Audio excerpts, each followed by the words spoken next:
क्या है, तो बिल्कुल दो शब्दों से हम इसे समझेंगे। फोर्स क्या है, फोर्स इज अ पुश और पुल ऑन एन ऑब्जेक्ट। देखो किसी भी वस्तु को अगर आप धक्का लगाते हो या किसी भी वस्तु को अपनी ओर खींचते हो, इट मींस आप उस पर क्या अप्लाई कर रहे हो, फोर्स अप्लाई कर रहे हो। फॉर एग्जांपल, अगर मान लीजिए आपको गेट खोलना है, दरवाजे को जब आप खोलोगे तो उसे आपको अपनी तरफ क्या करना पड़ेगा, खींचना पड़ेगा। इट मींस आप उस दरवाजे पर क्या अप्लाई कर रहे हो, फोर्स अप्लाई कर रहे हो। क्लियर। अगर हम हिंदी में बात करें तो बल वह कारक है, बल वह कारक है जो किसी वस्तु की अवस्था को बदल देता है या बदलने की कोशिश करता है, या बदलने की कोशिश करता है। देखो बदलने की कोशिश करता है का मतलब क्या है।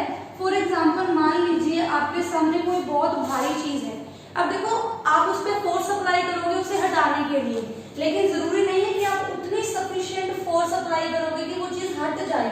इट मींस आपने क्या की है, कोशिश की है।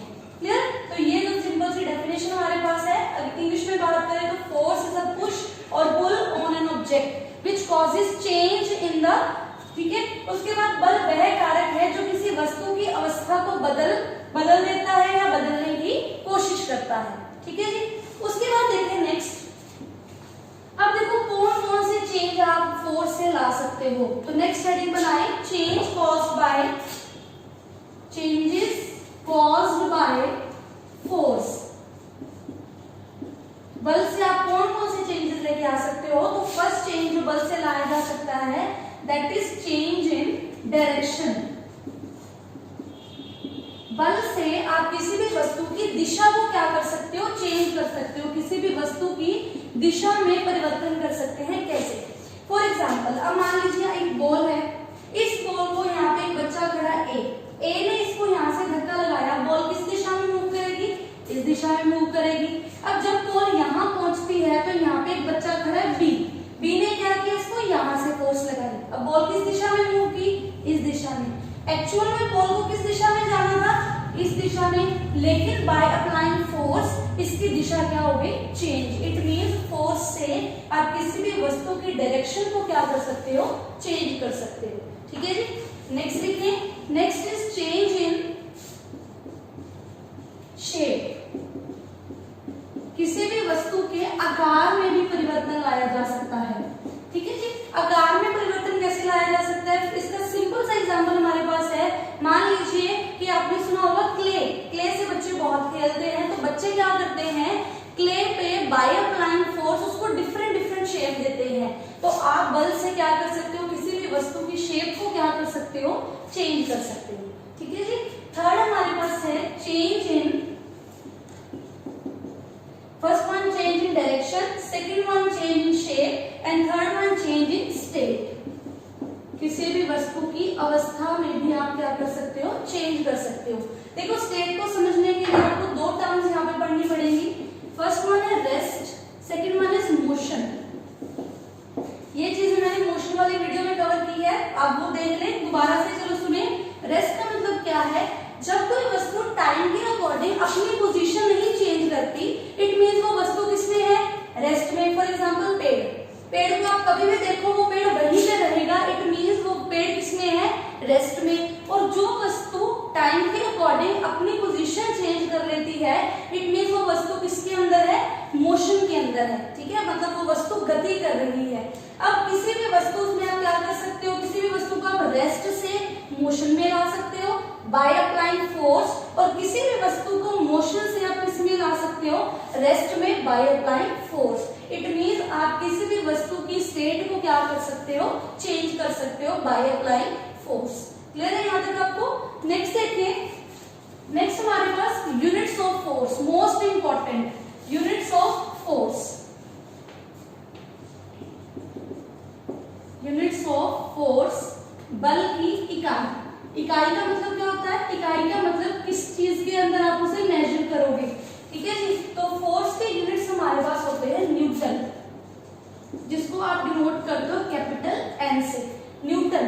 अब देखो मतलब आप कैसे कहोगे, ये एक बॉक्स है, इस बॉक्स पे राम ने 10 न्यूटन फोर्स लगाया। इट मींस आप फोर्स को किसमें मेजर करोगे, न्यूटन के अंदर मेजर करोगे, ठीक है जी। अब देखो जो न्यूटन है वो फोर्स के एसआई यूनिट्स है, फोर्स के एसआई यूनिट्स, ठीक है जी। और फोर्स के सीजीएस यूनिट्स क्या होते हैं, सीजीएस यूनिट्स होते हैं डाइन। और एग्जाम के अंदर इन दोनों के बीच में रिलेशन पूछ लिया जाता है, तो इसका रिलेशन क्या है, 1 newton is equals to 10 raise to power 5 dyne, ठीक है जी। 1 newton is equals to 10 raise to power 5 dyne. कर लिया याद रखो। नेक्स्ट देखिए, अब इसके बाद हमारे पास टाइप्स ऑफ फोर्स, हेडिंग बनाए टाइप्स ऑफ फोर्स। देखो फोर्स के जो टाइप है इनको हमें 3 कैटेगरीज के अंदर पढ़ना है। यहाँ पे मैं आपको एक छोटा सा डायग्राम बना के बताती हूँ कौन कौन से टाइप्स हमें पढ़ने हैं। टाइप ऑफ फोर्स के अंदर फर्स्ट टाइप के अंदर हम पढ़ेंगे 2 forces which are balanced force and unbalanced force, ठीक है जी। सेकेंड टाइप के अंदर हम पढ़ेंगे contact force and non contact force. और थर्ड टाइप के अंदर हम पढ़ेंगे centripetal force and second one is centrifugal force, ठीक है जी। Centripetal force, centrifugal force. चलिए स्टार्ट करते हैं। सबसे पहले टाइप ऑफ फोर्सेस कौन कौन से हमारे पास, फर्स्ट टाइप के अंदर हम पढ़ेंगे balanced force, unbalanced force. Second type के अंदर हम पढ़ेंगे contact forces and non contact forces. और थर्ड के अंदर हम पढ़ेंगे centripetal force and centrifugal force. अब एक एक करके हम इन्हें डिस्कस करेंगे। तो सबसे पहले नोट करें first type of force which are balanced and unbalanced force, ठीक है जी। चलिए फर्स्ट देखें, फर्स्ट वन है बैलेंस्ड फोर्स, जिसे हिंदी में हम बोलते हैं संतुलित बल, संतुलित बल। अब देखो बैलेंस्ड फोर्स, बैलेंस नाम से हम यही समझते हैं 2 चीजों के अंदर बैलेंस हो, ठीक है। अब इसको समझने के लिए पहले हम एग्जांपल डिस्कस करते हैं। अब मान लीजिए आपके पास एक बॉक्स है, इस बॉक्स को एक व्यक्ति ए इधर से पुश कर रहा है, एक व्यक्ति बी इधर से पुश कर रहा है, ठीक है जी। अब देखो अगर दोनों तरफ से ए भी फोर्स लगा रहा है, बी भी फोर्स लगा रहा है, जो फोर्स ए लगा रहा है वो बोलेंगे एफ ए, जो बी लगा रहा है उसको हम नाम देंगे एफ बी। अगर दोनों तरफ से लगने वाली फोर्स, इट मींस अगर एफ ए बराबर होगी एफ बी के, अगर एफ ए बराबर होगी एफ बी के, इट मींस दोनों तरफ से लगने वाला बल क्या है, बराबर है। और जब दोनों तरफ से लगने वाला बल बराबर होता है, इट मींस इस वस्तु पर कौन सी फोर्स लग रही है, इस पर कौन सी फोर्स लग रही है, बैलेंस्ड फोर्स, संतुलित बल। कि दोनों, अब इसकी डेफिनेशन क्या हो जाएगी कि दोनों तरफ से लगने वाला बल जब बराबर होता है तो वस्तु पर कौन सा फोर्स लगता है, balanced force which is F A is equals to F B.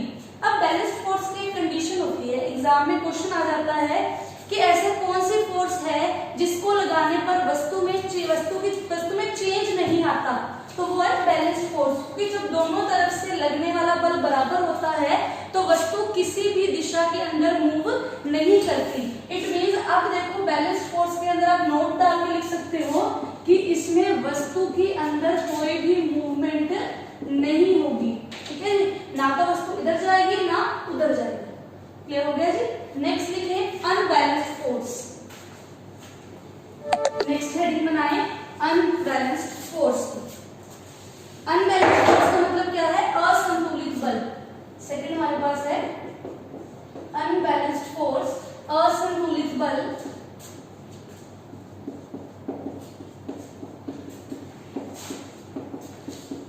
अब देखो संतुलन का मतलब क्या था कि दोनों तरफ से लगने वाला बल बराबर। असंतुलन का मतलब क्या है कि दोनों तरफ से लगने वाला बल, मतलब एफ ए और एफ बी, दोनों तरफ से लगने वाला बल बराबर नहीं होगा। ये कंडीशन आपको याद रखनी है कि अनबैलेंस्ड फोर्स के अंदर दोनों तरफ से लगने वाला बल बराबर नहीं होता, ठीक है जी। इट मींस इस पे कोई ना कोई नेट फोर्स लग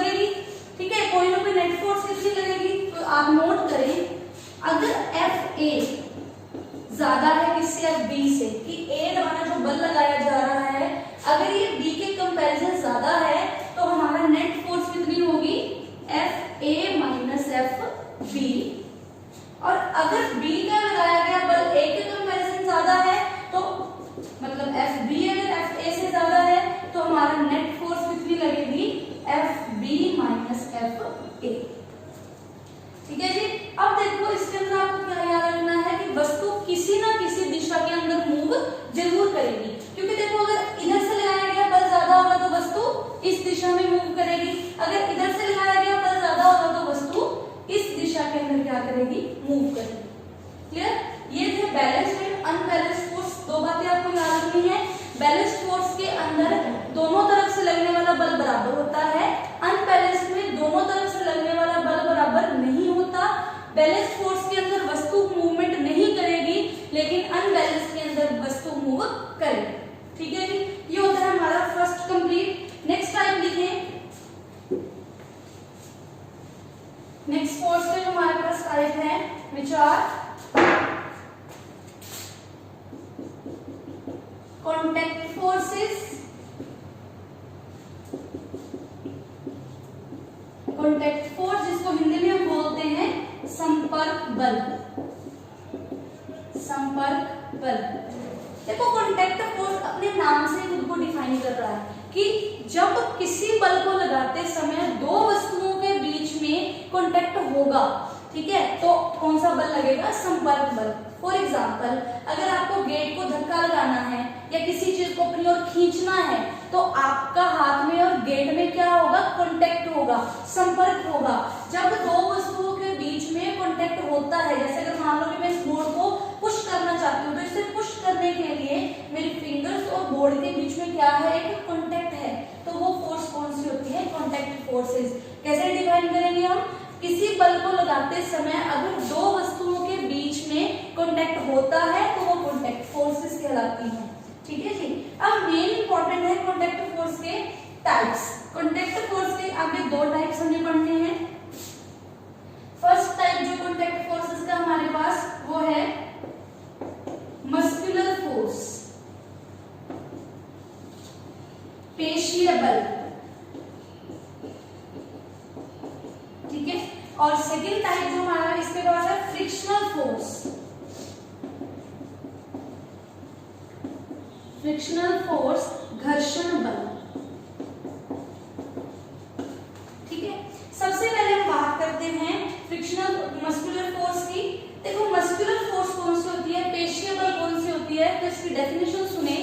मस्कुलर फोर्स वे फोर्स है जब किसी बल को लगाते समय हमारी बॉडी की किसी भी मांसपेशी, इट मींस जब हम किसी भी फोर्स को लगाते समय हमारी बॉडी की कोई भी मसल्स का प्रयोग हम करते हैं तो वो कौन सा बल होता है? Muscular force. एग्जांपल से आपको ज्यादा अच्छे से क्लियर होगा। इसका फर्स्ट एग्जांपल हमारे पास किसी भी गाड़ी को धक्का लगाना, गाड़ी को धक्का लगाना। अब देखो जब किसी भी गाड़ी को हम धक्का लगाते हैं तो सबसे पहले गाड़ी में और आपके हाथ में क्या होगा? फिजिकल कांटेक्ट होगा। ठीक है जी। अब जब आप गाड़ी को धक्का लगा रहे हो तो आपके हाथों की मसल्स का क्या हो रहा है? इस्तेमाल हो रहा है। इट मींस कौन सी फोर्स सप्लाई हो रही है गाड़ी पर? मस्कुलर फोर्स सप्लाई हो रही है। क्लियर हो गया जी। इसके और एग्जांपल्स भी आप ले सकते हो। गाड़ी को धक्का लगाना फर्स्ट एग्जांपल हमने डिस्कस कर लिया। किसी भी चीज को अपनी ओर खींचना, या आप बोल सकते हो दरवाजे को खींचना। ठीक है जी। दरवाजे को खींचना, फुटबॉल को किक करना, किसके इस्तेमाल हो रहा है? आपके पैर की मसल्स का इस्तेमाल हो रहा है। तो ये कौन सी फोर्स का एग्जांपल हो गया? मस्कुलर फोर्स का एग्जांपल हो गया। ठीक है जी। अब देखो नेक्स्ट फ्रिक्शनल फोर्स। सेकंड इसका एग्जांपल हमारे पास क्या है? फ्रिक्शनल फोर्स घर्षण बल। देखो घर्षण बल बहुत ही ज्यादा इंपॉर्टेंट है, इसके एग्जांपल्स पेपर में पूछे जाते हैं। चलिए देखो घर्षण बल समझने के लिए मान लीजिए घर्षण बल कहाँ लगता है? घर्षण बल ये हमारे पास एक सरफेस है, सरफेस 1, इसके ऊपर एक बॉल है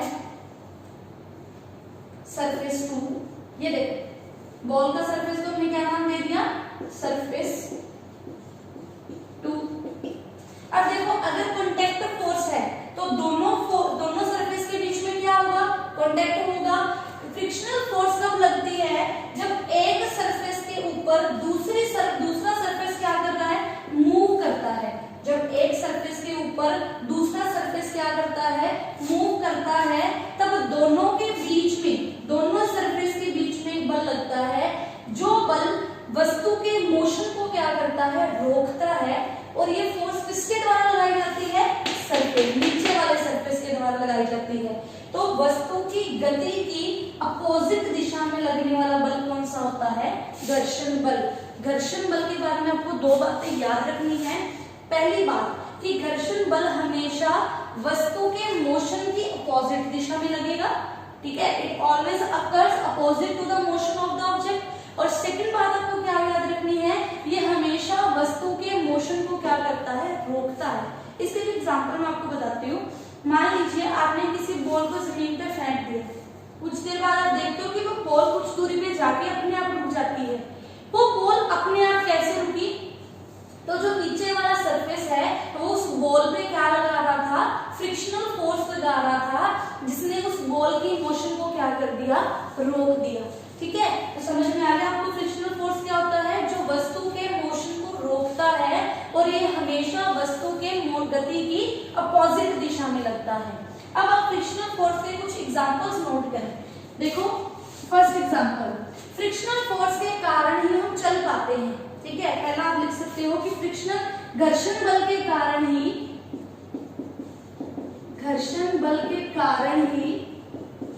हम चल पाते हैं। ठीक है जी।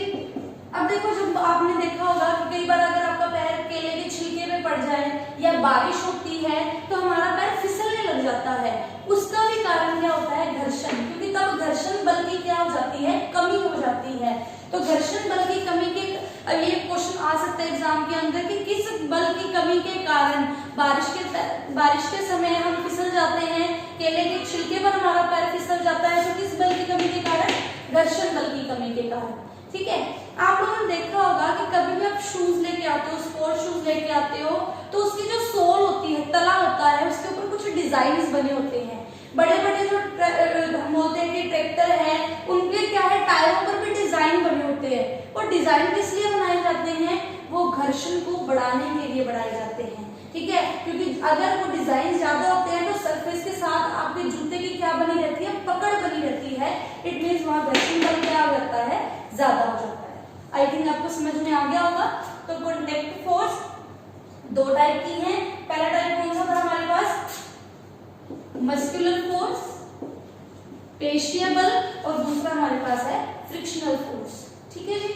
नेक्स्ट देखो हमारे पास, नेक्स्ट चलते हैं। नेक्स्ट टाइप हमारे पास है नॉन कॉन्टैक्ट फोर्सेस। ये थी कॉन्टैक्ट फोर्सेस। सेकंड हमारे पास है नॉन कॉन्टैक्ट फोर्सेस।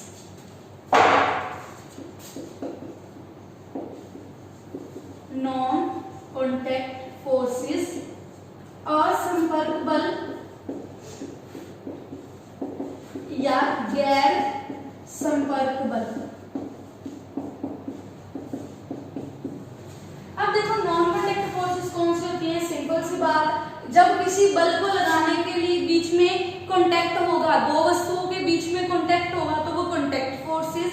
अगर किसी बल को लगाने में दो वस्तुओं के बीच में फिजिकल कॉन्टैक्ट नहीं होगा, वो कौन सी होगी? हमारी नॉन कॉन्टैक्ट। तो आपको सिंपल सी बात याद रखनी है कि जब असंपर्क बल लगेगा तो दो वस्तुओं के बीच में कोई भी फिजिकल कॉन्टैक्ट नहीं होगा। ठीक है, अब जैसे हम इस बोर्ड को पुश करते हैं तो उंगली और बोर्ड के बीच में क्या है? कॉन्टैक्ट है। लेकिन जब नॉन कॉन्टैक्ट फोर्स लगेगी तब दो चीजों के बीच में कोई भी कॉन्टैक्ट नहीं होगा।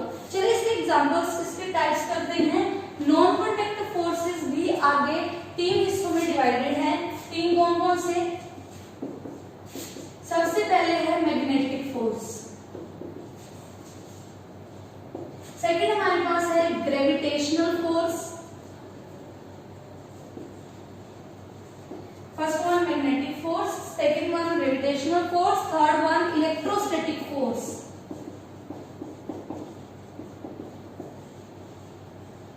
Electrostatic force.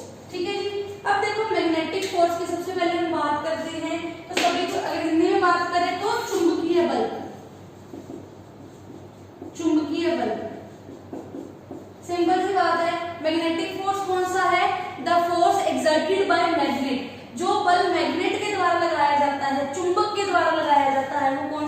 होता है, चुंबकीय बल होता है। देखो कभी भी आपने ध्यान से नोट किया हो, आपके पास कुछ लोहे के छोटे छोटे टुकड़े हैं, अगर आप चुंबक को उसके पास लेके आओ तो कुछ दूरी पर ही, अभी आपने चुंबक को बिल्कुल पास नहीं किया, कुछ दूरी पर ही वो लोहे के टुकड़े खुद ब खुद चुंबक के पास आके क्या है, चिपक जाते हैं। वो क्यों? अब देखो वहां पे कोई भी फिजिकल कांटेक्ट नहीं था, फिर भी एक फोर्स थी, नॉन कांटेक्ट कौन सी? Magnetic force.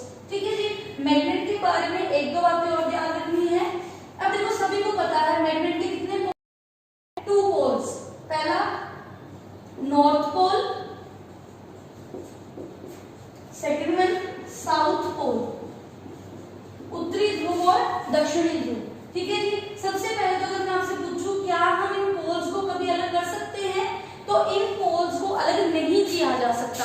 अगर आप कहो कि इसको बीच में से काट दें तो ये पोल्स अलग हो जाएंगे, नहीं। अगर आप इस मैग्नेट को बीच में से काट भी दोगे तब भी क्या होगा, तब भी यहाँ पे खुद ब खुद नए पोल्स क्या हो जाएंगे, जनरेट हो जाएंगे। इट मींस ये पोल्स कभी भी अलग नहीं होते।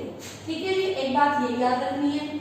दूसरी बात एक और याद रखोगे कि अगर मैं आपसे बोलूं कि मान लीजिए एक मैग्नेट हमारे पास, एक ये मैग्नेट है, अब देखो ये देखो एक साउथ पोल लिया, एक नॉर्थ पोल लिया। अगर आप मैग्नेट के अपोजिट पोल्स लेते हो, विपरीत ध्रुव लेते हो, तो उनके बीच में आपको क्या मिलेगी, अट्रैक्शन। वो एक दूसरे को क्या करेंगे, अट्रैक्ट करेंगे, आकर्षित करेंगे। ठीक है, तो आप बोल सकते हो अपोजिट पोल्स के अंदर क्या होती है, अट्रैक्शन। और अगर इसकी जगह आप यहाँ पे क्या ले लो,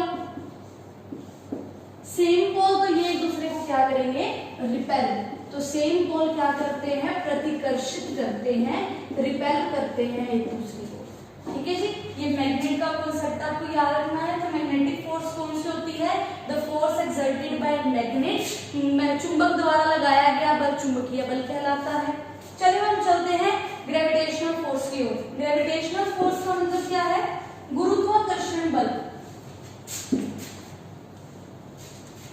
चलिए देखो, गुरुत्वाकर्षण बल। सबसे पहले तो ग्रेविटेशनल फोर्स का एक जो क्वेश्चन एग्जाम में बार बार पूछा जाता है कि हु डिस्कवर्ड ग्रेविटेशनल फोर्स। तो ग्रेविटेशनल फोर्स की खोज किसने की थी, न्यूटन ने की थी। ये बात नोट कर लें, ग्रेविटेशनल फोर्स की खोज किसके द्वारा हुई थी, न्यूटन के द्वारा हुई थी। ठीक है, इसीलिए हमने फोर्स के यूनिट्स क्या रखे थे, न्यूटन रखे थे। ठीक है जी, अब देखो ग्रेविटेशनल फोर्स क्या होती है। न्यूटन ने कहा कि हमारे पृथ्वी पर कोई भी दो ऑब्जेक्ट्स है, ठीक है, मान लीजिए एक वस्तु जिसका मास m1, दूसरी वस्तु जिसका नाम m2। ठीक है, एक वस्तु m1, दूसरी वस्तु हमारे पास m2। अब इनके बीच में कोई ना कोई दूरी है जिसको मान लेते हैं r। ठीक है, ग्रेविटेशनल फोर्स के अकॉर्डिंग आप बोल सकते हो, न्यूटन के अकॉर्डिंग, जब दो वस्तुओं के बीच में r डिस्टेंस है, इनके बीच इनका मास m1 और m2 है, तो इनके बीच में एक फोर्स लगती है, जिस फोर्स को क्या नाम दिया गया था, ग्रेविटेशनल फोर्स का नाम दिया गया था। और इसका एक फॉर्मूला दिया था न्यूटन ने, वो क्या था, न्यूटन के अनुसार F डायरेक्टली प्रोपोर्शनल होगा, ग्रेविटेशनल फोर्स डायरेक्टली प्रोपोर्शनल होगी किसके, इन दोनों मासेस की मल्टीप्लाई की। अब देखो डायरेक्टली प्रोपोर्शनल का मतलब क्या होता है, डायरेक्टली प्रोपोर्शनल का मतलब क्या होता है, जैसे जैसे इन वस्तुओं का मास बढ़ेगा उतनी उनके बीच में क्या बढ़ेगी, फोर्स बढ़ेगी। जितना मास बढ़ेगा उतनी फोर्स बढ़ेगी, जितना मास घटेगा उतनी फोर्स क्या होगी, घटेगी। ठीक है जी, और F is inversely proportional to square of distance between them। और ग्रेविटेशनल फोर्स जो इनके बीच की दूरी है उनके स्क्वायर पे क्या होगा, इनवर्सली प्रोपोर्शनल। इनवर्सली प्रोपोर्शनल का मतलब ये होता है कि अगर आप r को बढ़ाओगे तो फोर्स क्या होगी, घटेगी, और अगर आप फोर्स को बढ़ाओगे तो r क्या हो जाएगी, घटेगी। कहने का मतलब जितनी इनके बीच में आप दूरी बढ़ाते जाओगे, इनके बीच की जो फोर्स होगी वो क्या होती जाएगी, घटती जाएगी, और जितनी आप इनकी r को कम करोगे इनके बीच की फोर्स क्या होगी, बढ़ती जाएगी। ठीक है जी, अगर हम इन दोनों को कंबाइन करें, अगर हम इन दोनों फोर्सेस को क्या कर दे, कंबाइन कर दे, दोनों इक्वेशन को कंबाइन करें, तो हमारे पास क्या मिलेगा, F is directly proportional to m1 m2 upon r square। अब देखो जब इसको हटाया जाता है, इस कांस्टेंट को इसको हटाने के लिए हम किसका इस्तेमाल करेंगे, कांस्टेंट। तो F is equals to G m1 m2 upon r square. अब G क्या है, कांस्टेंट, मतलब G की जो वैल्यू होती है वो क्या होती है, फिक्स होती है। तो G की वैल्यू कितनी होती है, ये नोट करें, पेपर में बहुत ही ज्यादा इंपॉर्टेंट है। G is equals to 6.67 into 10 raise to power -11 newton metre square kg -2।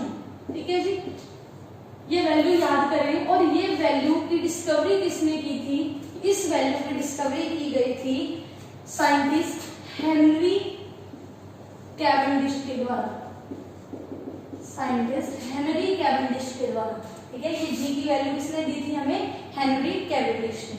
ठीक है, तो ग्रेविटेशनल फोर्स का फॉर्मूला जरूर याद करना है, F is equals to G m1 m2 upon r square. ठीक है जी, G क्या है, G को बोलते हैं ग्रेविटेशनल कांस्टेंट।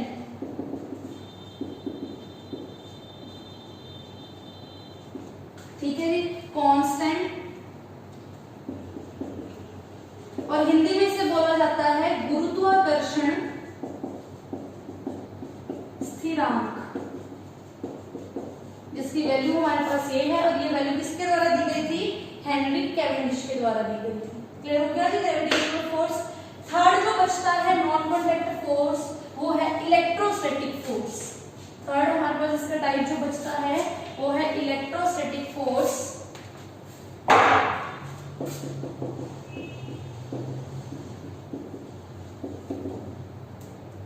विद्युत स्थायित्व बल, इलेक्ट्रोस्टैटिक फोर्स, विद्युत स्थायित्व बल।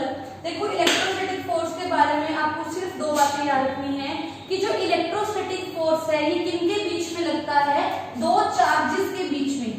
दो चार्जेस, चार्ज का मतलब आवेश। तो कभी भी आपने अगर रिमोट के अंदर सेल डाले हो तो जहाँ पे सेल डलते हैं वहां पे आपने देखा होगा एक जगह पॉजिटिव लिखा होता है, एक जगह नेगेटिव। ये पॉजिटिव नेगेटिव क्यों लिखे होते हैं, ये पॉजिटिव नेगेटिव का मतलब होता है ये दोनों क्या हैं, चार्ज हैं। दोनों क्या हैं, चार्ज। एक चार्ज होता है पॉजिटिव चार्ज, दूसरा होता है नेगेटिव चार्ज। इन दोनों चार्जेस के बीच में लगने वाली फोर्स कौन सी होती है, इलेक्ट्रोस्टैटिक फोर्स। दो चार्जेस के बीच में लगने वाली फोर्स कौन सी होती है, इलेक्ट्रोस्टैटिक फोर्स। ठीक है, अब देखो अगर आप सेम चार्ज लो, सेम चार्ज के बीच में हमेशा क्या कौन सी फोर्स लगती है, रिपल्शन। ये एक दूसरे को दूर करते हैं। ठीक है, फिर अगर आप नेगेटिव नेगेटिव ये भी सेम है, इनके बीच में भी क्या होगी, रिपल्शन।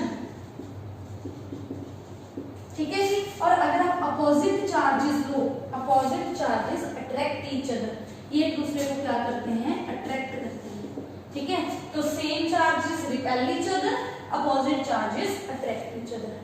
ठीक है जी, ये आपके टाइप्स हो गई complete, first type, second type. अब चलते हैं हम थर्ड टाइप की ओर।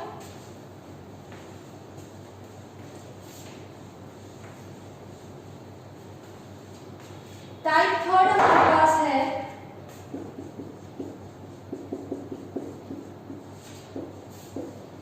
Centripetal force.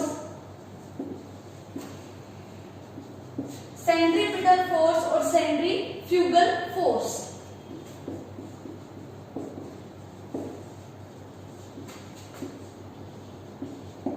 सेंट्रीपिटल फोर्स और सेंट्रीफ्यूगल फोर्स। अब देखो सेंट्रीपिटल फोर्स कौन सी होती है और सेंट्रीफ्यूगल फोर्स कौन सी होती है।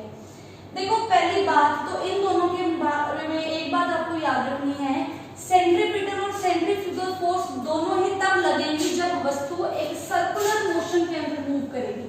जब वस्तु एक सर्कुलर मोशन के अंदर मूव करेगी तभी उस पर सेंट्रीपिटल या सेंट्रीफ्यूगल फोर्स लगेगी। ठीक है, सेंट्रीपिटल फोर्स कौन सी होती है, सेंट्रीपिटल फोर्स वे फोर्स होती है जब कोई वस्तु सर्कुलर पाथ के अंदर मूव करता है, ये फोर्स वस्तु को केंद्र की ओर झुकाता है, मतलब केंद्र की ओर, टुवर्ड्स द सेंटर। केंद्र की ओर लगने वाला बल कौन सा होता है, सेंट्रीपिटल फोर्स। ठीक है, और जो सेंट्रीफ्यूगल फोर्स होती है वो वस्तु को केंद्र से दूर करती है, मतलब अवे फ्रॉम सेंटर।